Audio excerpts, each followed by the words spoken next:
More than 30 years since King Tut's groundbreaking exhibit started a mummy craze here in New York. Well, the king is back in town. He's met our king. No, please. That's right. Starting today, the boy king's glittering gold will be on display in Times Square.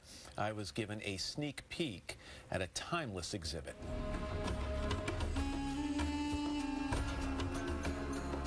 It's being called The Return of the King, a new exhibit showcasing new revelations about the life and death of ancient Egypt's most famous pharaoh. Known simply as the Boy King, King Tut lived over 3,000 years ago, and his priceless treasures continue to captivate. These are one of a kind. When people go through this exhibition, they're excited to turn the corner and to see what's next. Here to give me a personal tour through the 130 artifacts on display, Dr. Zahi Hawass, Egypt's passionate head of antiquities. Every object that he used in his life, it could be used in the afterlife. Tut's tomb, designed to take him to eternal life, was discovered in 1922 in the Valley of the Kings. It contained over 5,000 objects, many remarkably preserved.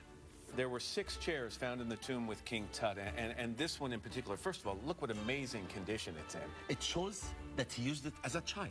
Then that is really a chair of a boy. And he will rest down that area to put his legs here. Throughout the exhibit, reminders of a king who began his reign at the tender age of 9. The objects in here tell you so much about the life of the king, and I was fascinated by this game here. Tell me about that. That's really, they call it the Senate game. The idea here, it's the play to go to the afterlife. Each room, a glimpse into an ancient world, a mini coffin that once held King Tut's liver. This next item here is one of the cornerstones of the exhibit. Look at the craftsmanship. It's an iconic piece. It's an iconic image. It's and this beautiful. is something that I ask everyone to stay here at least 15 minutes and look at the beauty of the craftsman of this coffin. The king's treasures last came to the States in the late 70s. Record crowds flocked and turned Tut into a pop culture phenom. How'd you get so funky?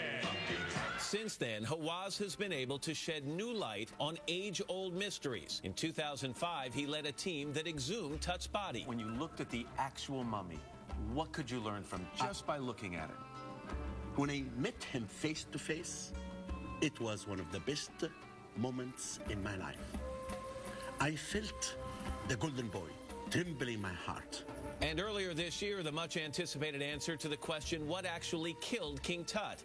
Hawass believes Tut suffered from malaria and may have died of complications from a broken leg. The golden boy was buried with his golden crown on his head and this dagger by his side. That is my favorite piece. Why? Why? Because look how long it takes to make the handle of the dagger.